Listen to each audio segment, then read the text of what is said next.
vous accueillir pour ces 37e ateliers virtuels. Alors, pour ces 37e petit changement, Patrick a un empêchement aujourd'hui. Du coup, on a la chance d'avoir Sophie et Clémence. Donc, Sophie qui est notre experte sur tout ce qui est institutionnel et Clémence sur le réseau officinal et sur l'accompagnement sur toutes les problématiques les plus complexes.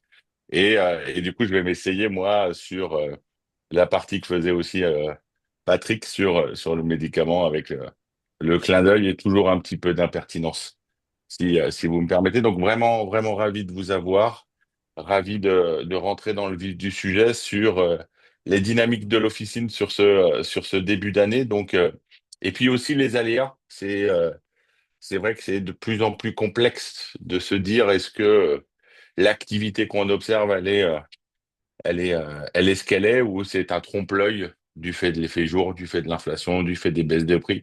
Et on voit qu'on est dans un mécanisme qui rend la lecture de plus en plus complexe. Et quand on regarde sur ces 9 premières semaines, alors l'intérêt de comparer 9 semaines à 9 semaines, c'est qu'on n'a pas d'effet jour. On a un effet potentiellement jour férié, mais on compare le même nombre de jours au même nombre de jours. Et donc sur le réseau officinal, une croissance de 4,4, avec comme premier contributeur à la croissance toujours la prescription médicale obligatoire. Vous le voyez, premier contributeur à la croissance et qui pèse quasiment la moitié de la contribution. Donc ça reste le moteur de la croissance du chiffre d'affaires et on verra que c'est pas nécessairement les médicaments très chers qui portent cette croissance. Alors après, on peut toujours jouer sur cette notion de cher et où est-ce qu'on met le curseur. Deuxième contributeur à la croissance, c'est la vaccination. On y reviendra tout à l'heure, mais pas que effectivement grippe, de plus en plus de vaccins. Et, euh, et donc qui contribue à être là sur le début de l'année, deuxième contributeur à la croissance. La santé familiale, troisième contributeur, suivi de diététique et beauté. Et ensuite l'orthopédie. Donc globalement, à part le marché bébé-maman, on est sur une dynamique positif sur ce début d'année avec des effets que j'évoquais quand vous comparez janvier et février. Alors, février, avoir en tête, on a perdu le 29 février de l'année dernière, donc on a perdu un petit, euh, un petit jour qui pèse quand même à lui tout seul pour un peu plus de 3,5%. Donc ça veut dire que dès lors qu'on n'a pas une dynamique en dessous de moins de 3,5, c'est que globalement on est stable, voire en croissance. Donc mois de janvier, on reste positif sur le chiffre d'affaires, un tout petit peu positif sur le nombre d'unités. Et vous le voyez, c'est principalement porté par le conseil, puisque en volume sur la partie prescription, que ce soit l'ortho et que ce soit le médicament, on est à peine à plus 0,4. Et sur février, dans lequel, pour rappel, hein, on perd un jour par rapport à l'année dernière. On est négatif aussi bien en chiffre d'affaires et en volume, principalement sur la prescription, même si elle résiste mieux, moins 0,7. Par contre, en chiffre d'affaires, et plus 1,7 en valeur. Donc, on garde cette dynamique qu'on observe sur le mois de janvier, mais voilà, il faut avoir en tête que sur ces 2 mois de l'année, on perd déjà un jour et donc qui rentre en ligne de compte à la fois dans les commandes, mais aussi dans le sell-out de chacun de ces marchés. Sur le médicament remboursable, donc plus 1,7. Donc on voit, février, c'est ce qu'on évoquait tout à l'heure, tout juste au même niveau que l'année dernière.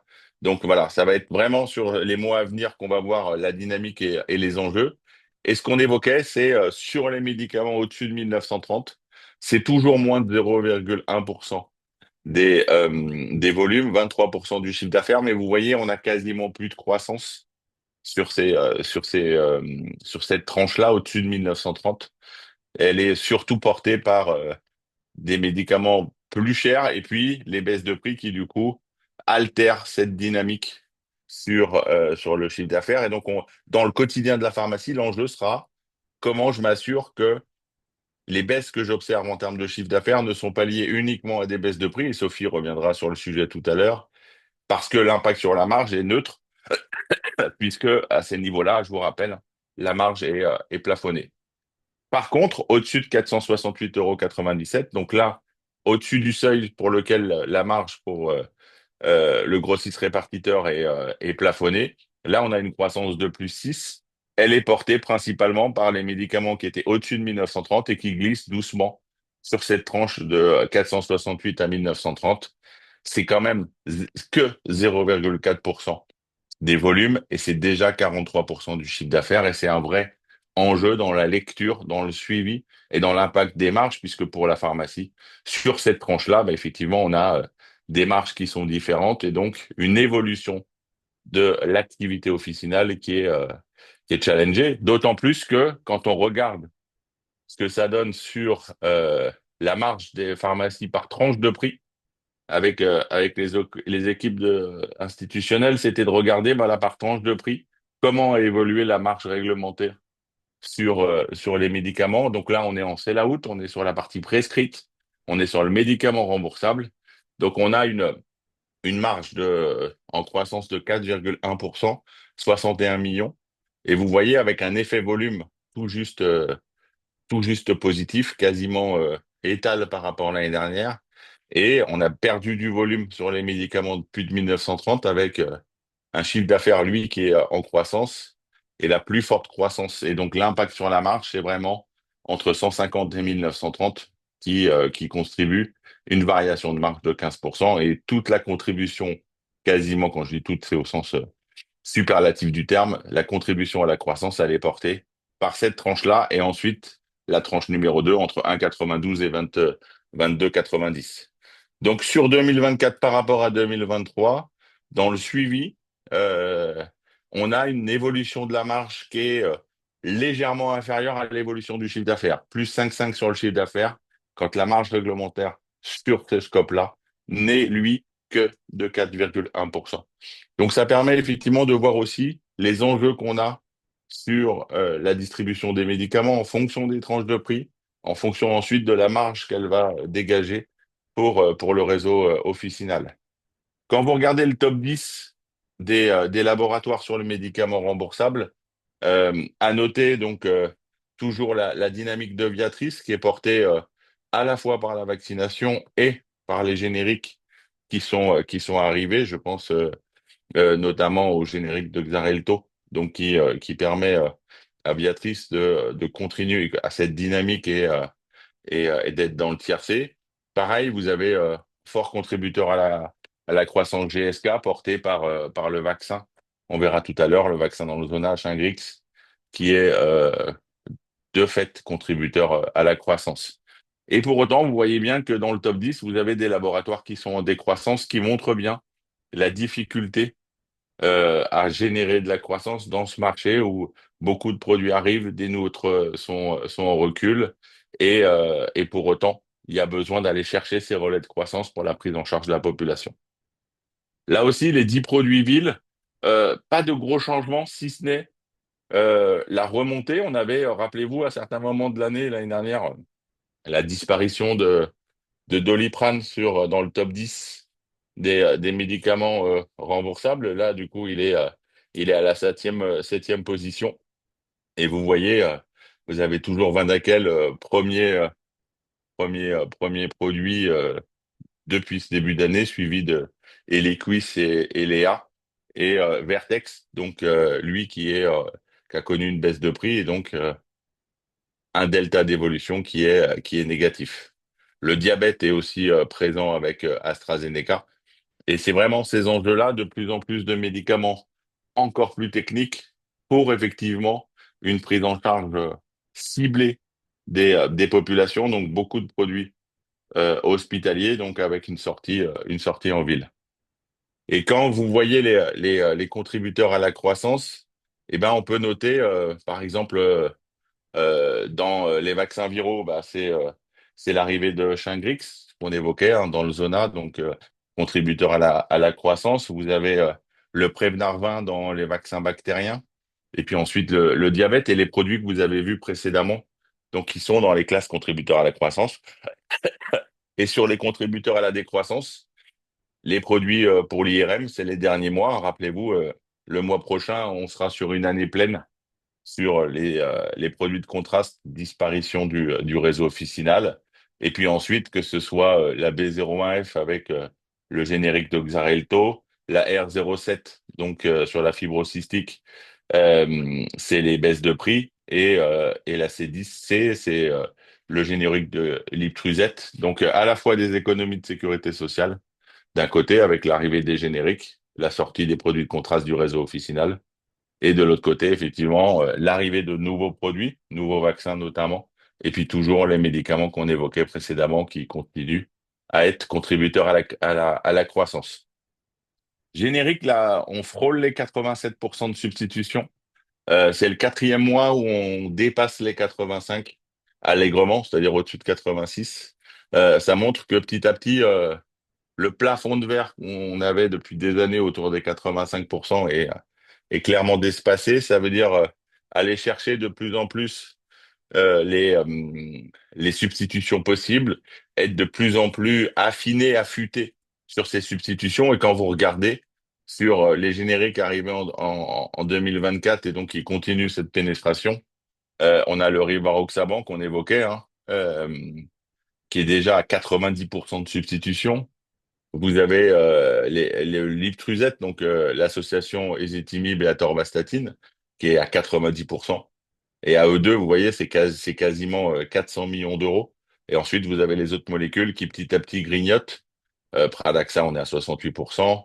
Et les autres, là aussi, étape par étape. Mais vraiment, ces enjeux-là, c'est d'aller chercher le maximum de substitutions et le plus rapidement possible. Et c'est vrai qu'avec l'ouverture en plus des biosimilaires, va se passer le, le phénomène probablement similaire à suivre. Ça va être les gros enjeux de cette année 2025, c'est la substitution des biosimilaires.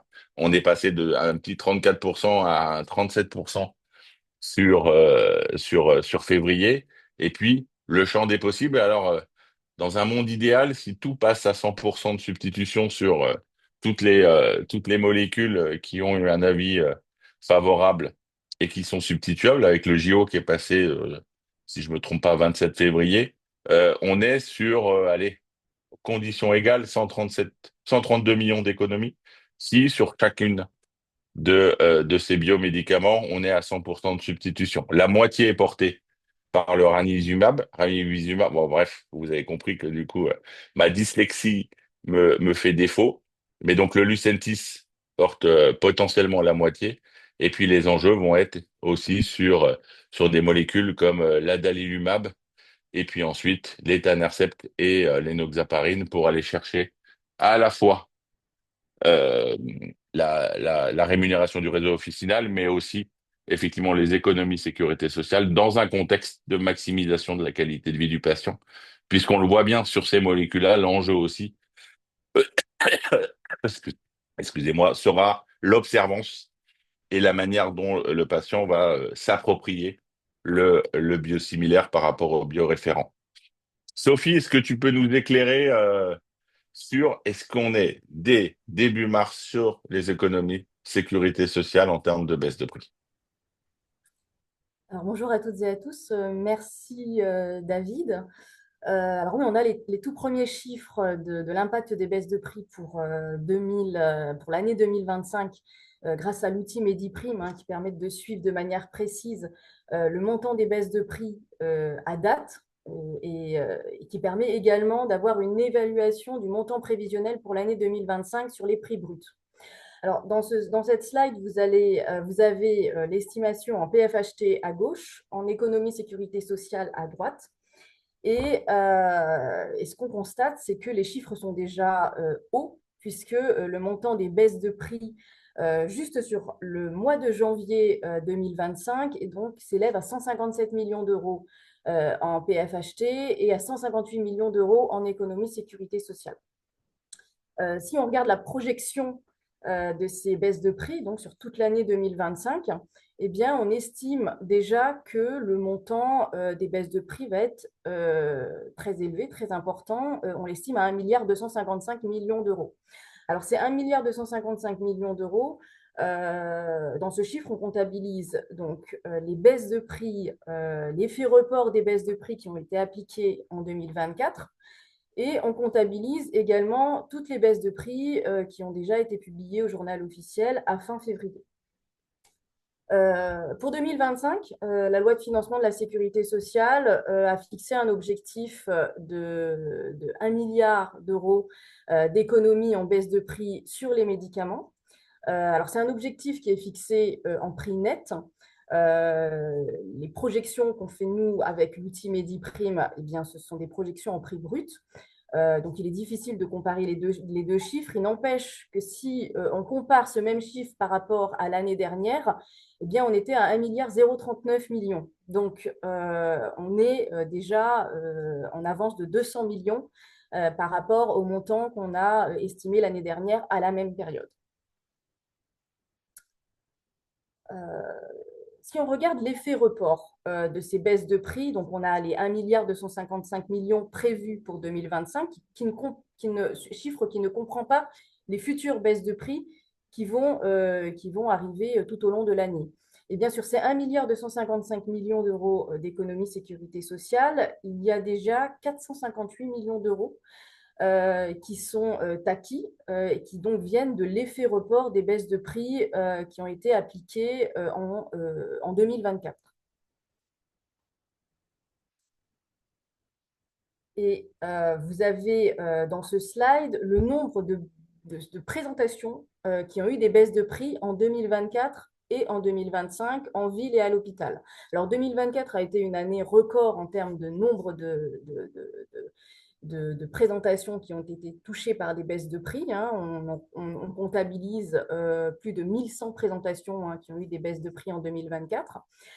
Sur le début d'année 2025, on dénombre déjà 600 présentations qui ont des baisses de prix en ville et 80 présentations qui ont des baisses de prix à l'hôpital. Et les baisses de prix en 2025 se sont beaucoup concentrées sur le mois de janvier. Et on a déjà vu passer dans le journal officiel des baisses de prix qui vont s'appliquer déjà à partir du mois d'avril. Donc, ce sera intéressant de suivre le montant des baisses de prix qui va s'affiner tout au long de l'année avec, voilà, avec les données, les prochaines données disponibles. Et je laisse la Donc parole c'est, à David vas-y, sur la David. vaccination. Je t'en prie. Donc c'est vrai que voilà, c'est je crois la première année où dès le mois de début mars, effectivement, les économies sont déjà projetées sur le médicament pour l'année à venir. On voit bien que du coup l'objectif sera largement dépassé, mais par contre, on voit quand même que malgré ça, ça suffit pas à revenir sur un marché régulé au sens dépenses de santé. Donc, ce qui montre bien ce phénomène de bout de course. Alors, la vaccination et les missions possibles, impossibles, l'enjeu, rappelez-vous, on les avait vus sur la fin de l'année précédente, des missions qui étaient arrivées à des niveaux records sur la fin de l'année, donc un début d'année, donc deux versants, la vaccination grippe et puis ensuite les missions. Sur la vaccination grippe, euh, on vous a mis donc depuis 2019 l'évolution. Alors on a un phénomène de jour. On a, puisque vous voyez que sur 2, 3 années, le nombre la durée de la campagne a été plus élevée. Alors on peut le regarder avec plein de points positifs. Premier point positif, c'est que enfin 2024 est en croissance par rapport à 2023. On verra, hein. Vous voyez déjà sur les courbes, il a fallu attendre quasiment 3 mois de campagne pour arriver à dépasser le seuil. Et on l'a vu dans quelle douleur et dans quelle complexité ça a été atteint. Donc plus de 11,2 millions de doses, donc en croissance de 3,4. L'autre point positif, probablement 66% de la vaccination grippe est faite par le réseau officinal, ce qui montre le, le rôle sociétal de la pharmacie aujourd'hui et le réflexe de la population, sachant que on était déjà dès le début très fortement sollicité par le réseau officinal pour faire cette vaccination, donc notamment sur le public des plus de 65 ans. Par contre, quand on voit effectivement les hospitalisations, les premiers chiffres qui sortent sur le nombre de personnes de plus de 65 ans hospitalisées, voire effectivement pour certains décédés depuis, mais qui n'ont pas été vaccinés, on ne peut pas se satisfaire d'être tout juste en progression, c'est bien, mais ça montre bien qu'on doit aller chercher aussi collectivement l'offre. Le dépassement, il a été porté par tous ces phénomènes, j'allais dire, de communication. C'est toujours le manque qui fait accélérer. Rappelez-vous, hein, ce début d'année, difficulté de trouver du vaccin grippe et du coup, tout le monde a envie de se faire vacciner par la grippe. Vous lancez la campagne en disant qu'elle est sévère, mais qu'il n'y a pas d'inquiétude, qu'il y a du vaccin. Du coup, on y va moins. Et donc, l'enjeu, c'est comment on anticipe ce que sera la campagne prochaine, sachant que qui va aller faire vacciner et comment on va aller chercher l'amélioration de cette couverture, d'autant plus que on est sur des populations qui vieillissent, hein, puisque de plus en plus, je crois, 30% de mémoire de la population en 2025 aura plus de 65 ans. Et donc, naturellement, on doit arriver à plus de vaccinations, à une meilleure couverture. On sait que les autorités travaillent sur peut-être des recos préférentiels sur certains types de vaccins grippe sur ce profil de plus de 65 ans. Mais la question, c'est qui porte le risque du stockage, et de l'achat de ces doses. On voit cette difficulté à se dire comment on fait pour que on n'ait pas ces situations d'angoisse, hein. Lancement de la campagne, on était en fort recul par rapport aux autres années. On annonçait vraiment une campagne absolument pas au rendez-vous. Et puis, le phénomène de sévérité de la grippe et également le fait de tension fait qu'à un moment donné, il y a cet effet d'emballement. Et donc, l'enjeu l'année prochaine, la saison, c'est comment on mobilise pour que on protège les plus fragiles, notamment sur cette vaccination. Donc, le réseau réagit, le réflexe des populations d'aller se faire vacciner en pharmacie, ça fonctionne. L'enjeu, c'est comment on travaille l'offre. La réponse à la demande, on le voit, quelle que soit l'émission, la réponse à la demande, elle fonctionne dans le réseau officinal. Que ce soit le mois ou les kits de détection de cancer colorectal, vous voyez sur le début de l'année, donc là on est vraiment à la distribution numérique, c'est-à-dire quelle est la part des pharmacies qui l'ont fait au moins un depuis le début de l'année, donc quasiment tout le monde pour le cancer colorectal, quasiment tout le monde pour le rappel de la vaccination, deux tiers sur la prescription de l'acte vaccinal. On voit aussi sur les trodes-angines et cystites.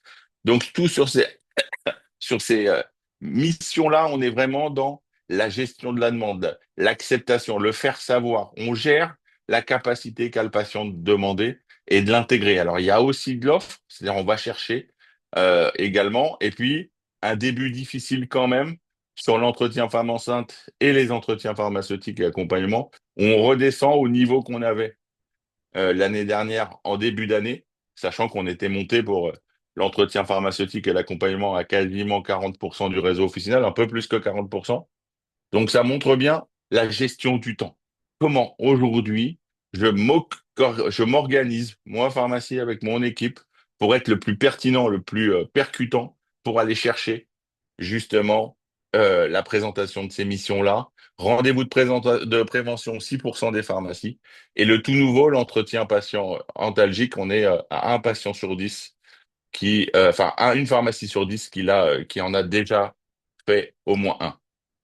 Alors, le conseil, donc là, tout ce qui est délivré hors prescription, on va regarder trois réseaux. Le réseau officinal, les paras d'enseigne, donc type Leclerc, Coopérative U, Monoprix, Auchan, etc. Et le e-com spécialisé en santé, donc plus 7,2 sur ce début d'année. Donc sur tout ce qui est délivré hors prescription, la santé familiale est le premier contributeur à la croissance, suivi de la diététique et la beauté. On voit que sur la partie conseil, le segment bébé-maman est tout juste positif. Et sinon, belle dynamique aussi sur l'hygiène bucco-dentaire, l'hygiène et tout ce qui est orthopédie, soins à domicile, délivré sur le conseil du pharmacien. L'enjeu, ça va être effectivement, comme vous le voyez, d'aller chercher de plus en plus le conseil associé. Et quand on regarde ce que ça donne sur le marché de la parapharmacie, là aussi, une croissance qui est quand même deux fois inférieure, 3,7%. Premier contributeur à la croissance, c'est la diététique, suivi de la beauté et de la santé familiale. Ça montre quand même les différences qu'on a selon les réseaux, selon l'apport que va réaliser les équipes en termes de conseils, le choix aussi de l'influence, et du coup, on a tous les sujets de réseaux sociaux.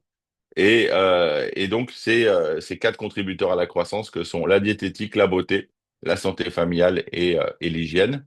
Quand on regarde ce que ça donne sur la partie e-commerce, et ben là aussi, 4,6% de croissance. Premier contributeur à la croissance, c'est la diététique, suivi de la santé familiale et en troisième lieu, l'hygiène.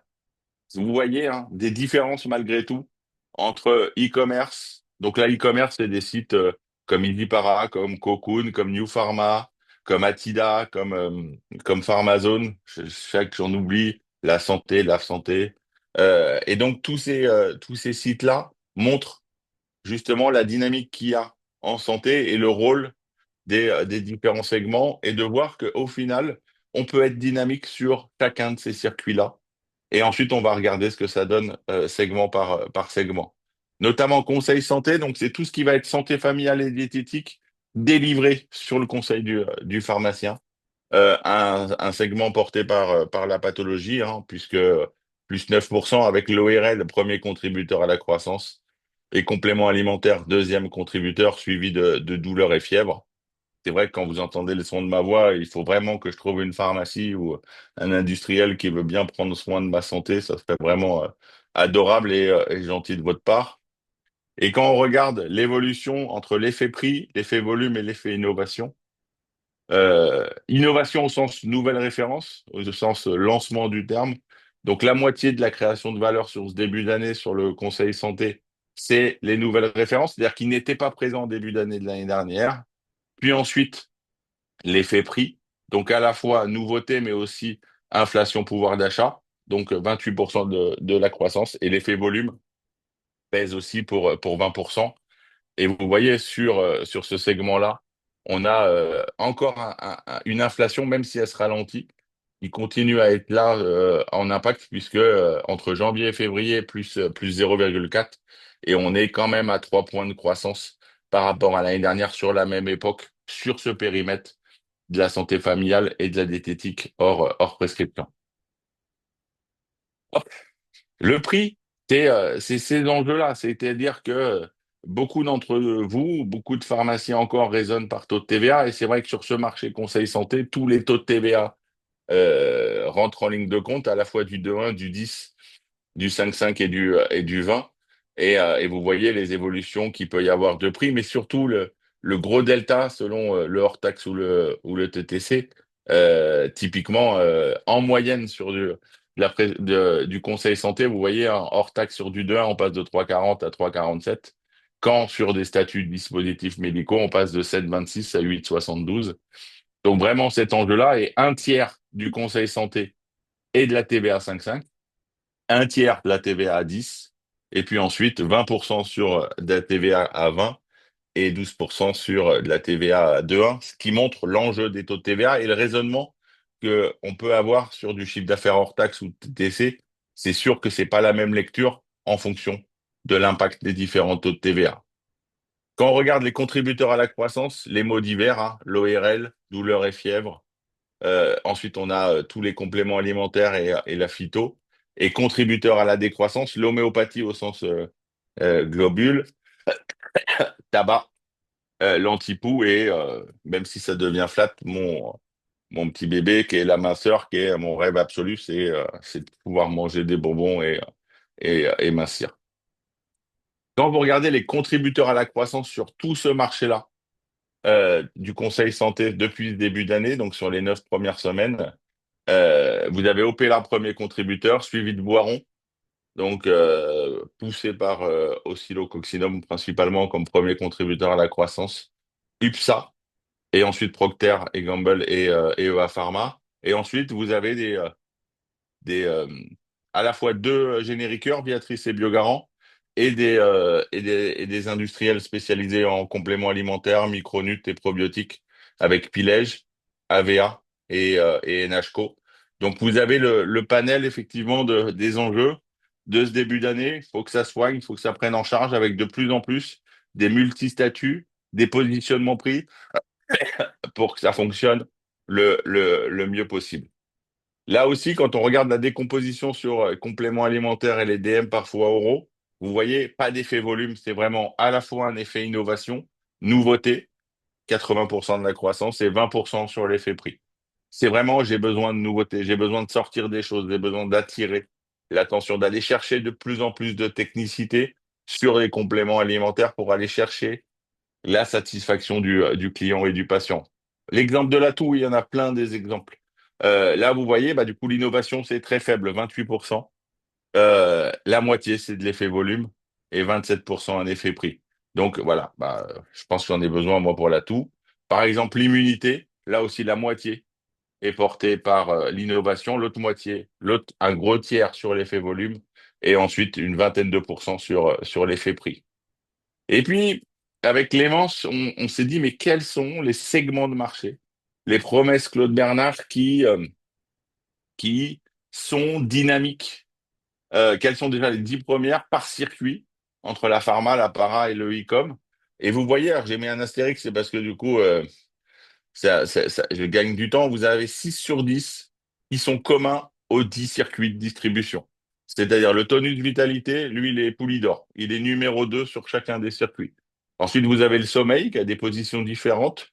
Ensuite, vous avez le corps, douleur articulaire, l'équilibre digestif et l'immunité défense naturelle. Ils sont présents sur chacun des circuits. D'autres ont des spécificités, mais chacun de ces 10 promesses représente globalement la moitié du business du conseil santé, quel qu'en soit le circuit. Et donc, c'est comment effectivement on travaille mieux avec ces multicanaux sur cette communication-là de manière à avoir une prise en charge la plus homogène et une expérience consommatoire. L'enjeu de chacun des circuits, mais de la pharmacie, c'est comment effectivement je prolonge l'expérience consommatoire de l'achat du produit.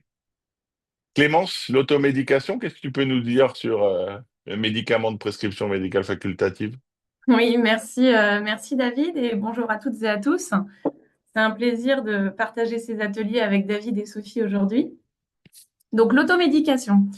On se concentre sur le conseil du pharmacien. Alors, c'est important de rappeler le périmètre pour bien comprendre les enjeux et les impacts.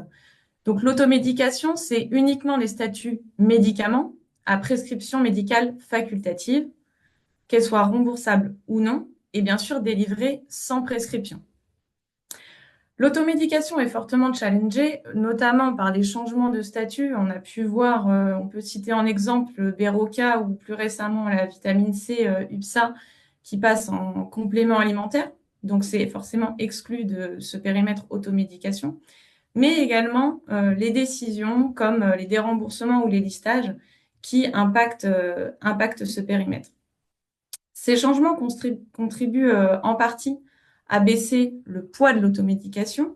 On voit à fin février, 41% de l'automédication représente 41% du CA Conseil Santé, alors qu'à fin 2024, on vous le présentait dans les vœux, c'était 45%.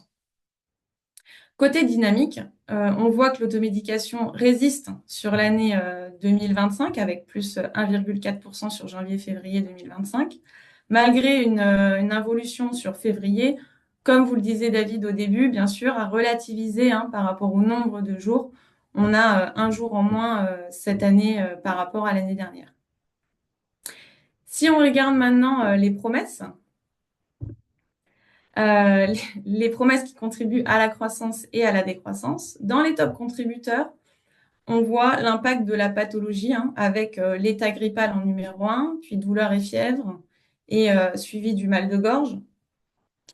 Il y a également des impacts liés au changement, aux décisions, comme je vous le disais juste avant. Pour la constipation, le premier contributeur, c'est lié au déremboursement de Movicol l'année dernière. Et pour les brûlures d'estomac, à suivre, est-ce que ce ne serait pas lié aux dispositifs qui ont été mis en place depuis janvier 2025 pour un petit peu encourager les médecins à la déprescription des IPP? Côté décroissance, cette fois, vraiment le premier contributeur à la décroissance de loin, avec moins 42%, on voit le rhume. Et ça aussi, c'est lié à des décisions, à des changements liés en fait au listage de la pseudoéphédrine. Et on va se concentrer justement sur ce listage de la pseudoéphédrine. Euh, David, merci. David, vous avez fait un post il y a quelques semaines pour vous montrer les chutes vertigineuses des volumes des médicaments à base de pseudoéphédrine. Donc, on voit entre avant l'annonce et après l'annonce une chute de plus de 90% des volumes. Et en effet, donc le 11 décembre, la NSM a annoncé que désormais, tous les médicaments à base de pseudoéphédrine sont soumis à une prescription médicale obligatoire. Et donc, on s'est posé la question de se dire vers quoi le pharmacien a orienté sur son conseil. Et donc, on a vu des transferts, comme juste avant, la top promesse, l'étagrippal. Donc, pour ceux qui souhaitent rester sur du médicament, mais également vers des produits un peu plus naturels, avec de l'hygiène du nez ou du confort respiratoire. Et je laisse David continuer sur la beauté. Toutes mes excuses, Clément, je suis toujours aussi indiscipliné, du coup, je clique. La, la beauté, donc, tout ce segment-là, là aussi, quand on regarde les dynamiques, la pharma est beaucoup plus dynamique sur ce début de l'année, sur ce segment, sur cet univers de la beauté en pharmacie, au total, tout circuit, plus 6,8. La pharma pèse quand même pour quasiment 80%, 78%. L'apparat 18% et le e-com 5%. Et vous voyez bien, le e-com est légèrement positif sur ce début d'année, l'apparat plus de 5. Et la pharma, donc on retourne sur des équilibres à l'avantage de la pharma, porté par effectivement le soin de premier recours, le besoin de prise en charge aussi. Et quand on regarde sur la pharmacie, sur le top 10 des contributeurs à la croissance sur, sur la beauté, bah du coup, vous avez dans le tiercé Aven, SBR et Caudalie. Alors, je ne vais pas dire on est habitué à les voir dans le top 3 des contributeurs à la croissance, mais du coup, voilà, ça fait partie des standards au sens positif du terme. Et puis ensuite, on a effectivement des marques qui sont très inspirantes en termes de communication, en termes de présence à l'esprit, en termes de diffusion. Regardez, hein, tout de suite, Herborian, Embryolisse sur le top 5. Et puis ensuite, vous avez Urgo, donc tout ce qui est Filmogel. Vous avez Eucérine, La Rosée, et ensuite Crème et Secret de Loli. Donc, dans le top 10, allez, on peut dire, vous avez trois marques qui éclorent, oui, récemment sur ce réseau. Donc, qui sont d'ores et déjà dans le top 10 des contributeurs à la croissance. Et puis, on a sur ce marché de la beauté, bah, décliné sur l'ensemble des circuits, puisqu'il y a toujours ces discussions entre l'arrivée de Mastodon du e-commerce sur le physique, sur le retail.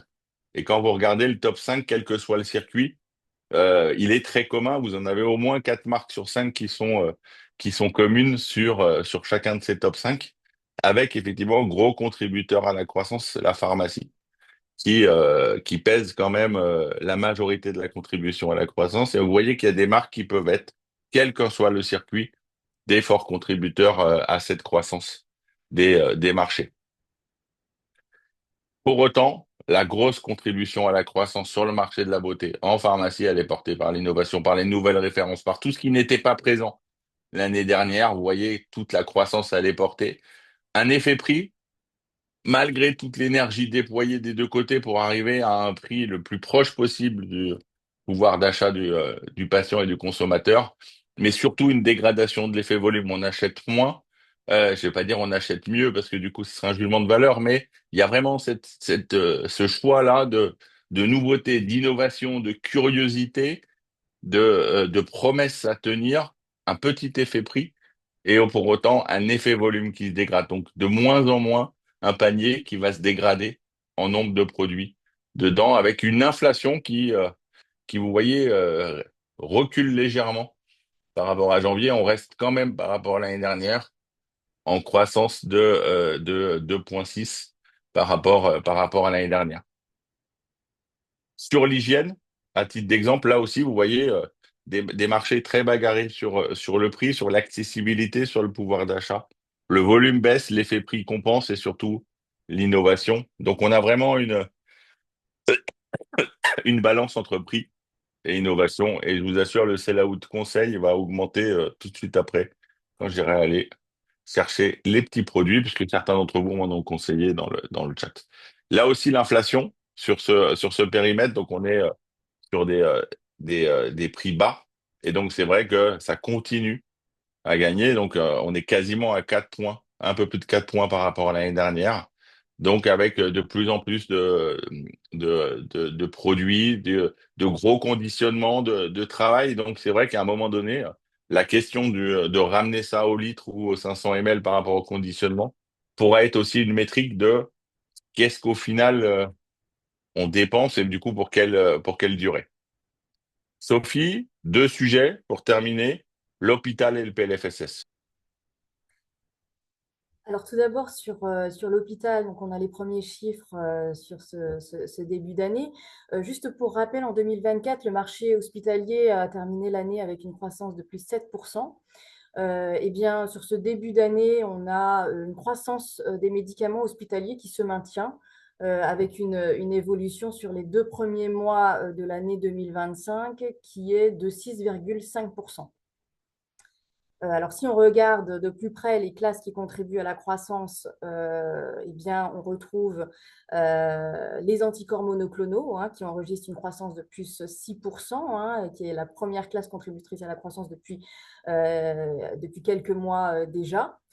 Suivi des solutions standards, des anesthésiques généraux et des immunoglobulines. Et en cinquième position de ce top contributeur, eh bien, on retrouve la classe L01X qui comprend notamment toutes les thérapies par cellules CAR-T qui enregistrent une croissance de plus 13%. À l'inverse, on a donc les classes qui contribuent à la décroissance, et notamment la L01K, les antinéoplasiques lidomides. Et donc là, c'est lié à la tombée dans le domaine public de Imnovid fin d'année 2024. Suivi donc des solutions pour dialyse péritonéale et des antinéoplasiques platine. Et en quatrième position de ce classement, de ces classes contributrices à la décroissance, on a les produits de coagulation sanguine. C'est lié notamment à la sortie de la réserve hospitalière de M-Libra, de l'hôpital vers la ville. Et en dernière position, les anti-TNF qui enregistrent une décroissance de 27% sur les 2 premiers mois de l'année. Sur le top 10 donc, des produits à l'hôpital sur ce début d'année, eh bien, le classement n'est pas très différent par rapport au classement qu'on avait sur l'année 2024. Sur les 10 premiers produits donc, hospitaliers en chiffre d'affaires, eh bien, 6 produits font partie de la classe des anticorps monoclonaux. Donc, on retrouve Keytruda, Darzalex, Opdivo, Imfinzi et Enhertu, donc, qui font partie de cette classe-là. Enhertu, qui est un nouveau produit, donc, qui a été inscrit sur la liste en sus en mars 2024, mais qui était disponible en accès précoce avant. Et puis, il y a le Tecentriq en 10e position de ce classement de Roche, donc, qui fait également partie de cette classe thérapeutique. Et donc, voilà, ça explique pourquoi voilà, on retrouve cette classe comme étant la première classe contributrice à la croissance du marché hospitalier. Et enfin, pour finir, donc, la loi de financement de la sécurité sociale pour 2025. Et avant de vous présenter les principales mesures qui touchent le marché du médicament et du dispositif médical, quelques chiffres sur le solde des régimes de base de la sécurité sociale et sur l'ONDAM. Alors, tout d'abord, sur le solde des régimes de base de la sécurité sociale, eh bien, David, est-ce que tu peux merci. La slide, donc, cette slide donne donc l'évolution des soldes de 2019 à 2028. Et bien, l'ensemble des régimes de sécurité sociale accuserait un déficit de 22,1 milliards d'euros en 2025, qui pourrait atteindre 24 milliards en 2028. Alors, il y a deux branches qui concentreraient l'essentiel de ce déficit à moyen terme. Tout d'abord, la branche maladie, liée notamment aux dépenses pérennes nées à l'occasion de la crise sanitaire, donc avec un déficit de 15,4 milliards d'euros en 2025, qui se stabiliserait autour de 16 milliards pour culminer à 16,8 milliards en 2028. Et puis, il y a la branche maladie et la branche vieillesse, pardon, qui, malgré la réforme des retraites votée en 2023, eh bien, passerait de moins 7,5 milliards en 2025 à moins 8,9 milliards en 2028.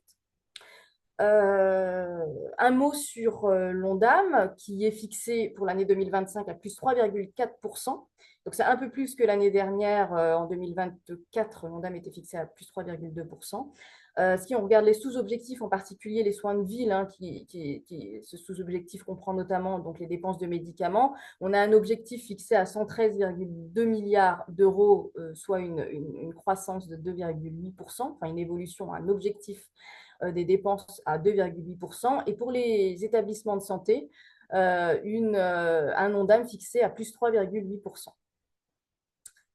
Sur les principales mesures qui vont toucher le médicament, alors tout d'abord, on a l'article 29 qui est consacré à la clause de sauvegarde des médicaments. Pour 2025, eh bien, le montant M est fixé à 27,25 milliards, donc c'est plus de 850 millions de plus par rapport à l'enveloppe fixée pour l'année 2024. En 2025, le plafonnement de la clause de sauvegarde sur les médicaments génériques est maintenu. Il était fixé à 2% en 2024, il est fixé à 1,75% du chiffre d'affaires en 2025. Et le périmètre des produits qui sont concernés par ce plafonnement, eh bien, ce sont donc toujours les spécialités génériques, toujours les médicaments de référence qui sont sous TFR et qui ont un PFHT aligné à celui du générique. Et la nouveauté cette année, donc c'est le troisième point, ce sont les spécialités de référence qui appartiennent à certaines classes thérapeutiques, donc définies par décret, et lorsque le prix de vente est inférieur à un certain seuil qui, lui aussi, sera fixé par le même décret. Troisième point, donc il y a une précision concernant le calcul de la part de la croissance du laboratoire qui intervient au moment de la répartition de la clause de sauvegarde collective entre les laboratoires. Eh bien, l'assiette de calcul de la clause de sauvegarde prend également en compte les montants commandés par Santé publique France en 2025. Eh bien, ce montant sera également comptabilisé en 2024 pour le calcul de la croissance du laboratoire afin de raisonner à périmètre constant. Le plafond individuel par laboratoire est toujours maintenu à 10% du chiffre d'affaires net de l'entreprise. Et le plafond collectif, lui, est fixé à 1,6 milliard d'euros. Alors ça, c'est une nouveauté pour la première fois dans la loi. Le plafond collectif est indiqué, donc 1,6 milliard. Jusqu'à présent, c'était un engagement du gouvernement, alors que là, dans le texte de loi pour 2025, eh bien, le plafond collectif est clairement inscrit dans la loi.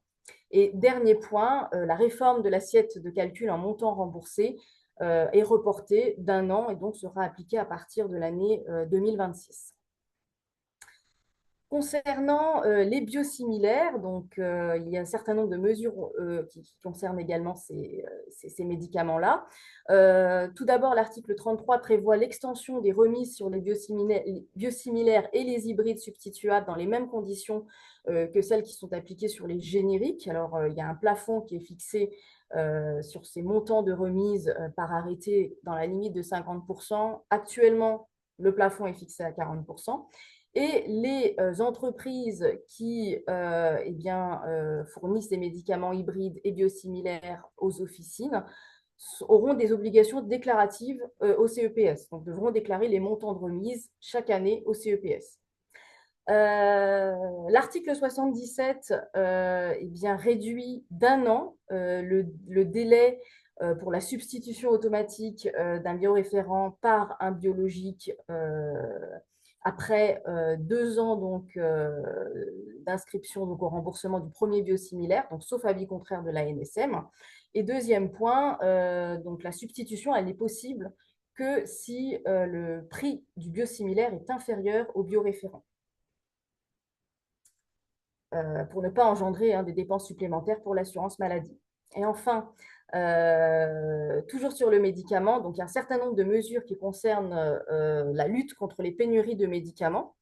Tout d'abord, l'article 75 qui étend l'utilisation de l'ordonnance de disposition conditionnelle au risque de rupture. Donc actuellement, c'était uniquement en cas de rupture, mais on l'étend au cas de risque de rupture d'approvisionnement et aussi afin de préserver la disponibilité des médicaments qui font l'objet de variations saisonnières. On étend également la possibilité de substituer un médicament d'intérêt thérapeutique majeur par un autre médicament au risque de rupture, alors qu'avant, on ne considérait que le cas de rupture de stock. Ensuite, l'article prévoit également la possibilité pour la NSM de constituer un stock de sécurité inférieur au stock qui était défini initialement. Il y a également un renforcement des sanctions pour les laboratoires qui est prononcé donc par la NSM, puisque les seuils changent. L'astreinte journalière, en fait, pour chaque jour de rupture d'approvisionnement, peut aller jusqu'à 50% du chiffre d'affaires journalier, alors qu'il était fixé à 30% avant. Et la limite peut aller jusqu'à 5 millions versus 1 million avant. Autre mesure, c'est au niveau des critères de fixation de prix des médicaments. Eh bien, à partir de 2025, le CEPS devra obligatoirement prendre en compte le lieu de production dans la fixation du prix. Également prise en compte du prix des médicaments fixés dans le cadre d'un achat national, donc dans le cadre des achats SPF, et d'un achat conjoint au niveau européen. Donc c'est un critère supplémentaire dans la fixation du prix du médicament. Ensuite, l'article 76, toujours sur les pénuries de médicaments, qui prévoit de mettre en œuvre un système d'information partagé, des informations qui concernent les ruptures d'approvisionnement des médicaments. Les informations seraient complétées par l'ensemble des acteurs de la chaîne du médicament et cet outil serait mis en œuvre par l'ordre des pharmaciens et en cas de désaccord, donc par le ministre chargé de la Santé. Donc, voilà pour les mesures qui vont concerner le médicament. Et enfin, donc, les principales mesures qui vont concerner le dispositif médical. Tout d'abord, le montant Z qui est fixé à 2,26 milliards d'euros pour 2025 et la suppression de la TVA de l'assiette de calcul, donc de la clause de sauvegarde pour les dispositifs médicaux. Ensuite, l'article 75 prévoit que les ministres donc, chargés de la santé eh bien, puissent déterminer, en cas de rupture d'approvisionnement d'un dispositif médical, eh bien, puissent déterminer un dispositif médical alternatif. Et si ce dispositif médical alternatif eh bien, n'est pas inscrit sur la liste de LPPR, donc n'est pas pris en charge par l'assurance maladie, eh bien, la loi prévoit un financement dérogatoire de ce dispositif alternatif en urgence pour pallier justement à ce problème de rupture d'approvisionnement. Et enfin, dernier article, l'article 79, qui conditionne le remboursement par l'assurance maladie de certains dispositifs médicaux à la transmission de données qui prouvent l'utilisation effective donc, du dispositif médical par le patient, l'objectif étant de conditionner la prise en charge par l'assurance maladie à la bonne observance donc, par le patient de ce dispositif médical. Donc voilà pour les différentes mesures qui figurent dans la loi de financement de la sécurité sociale pour 2025. Donc, merci à toutes et à tous de nous avoir suivis. Merci Sophie et Clémence de vous être prêtées à cet exercice Merci David. et ce premier. Et puis du coup, à très vite pour les prochains ateliers 38. Merci à toutes et à tous. Merci, bonne journée à tous. Très bonne journée.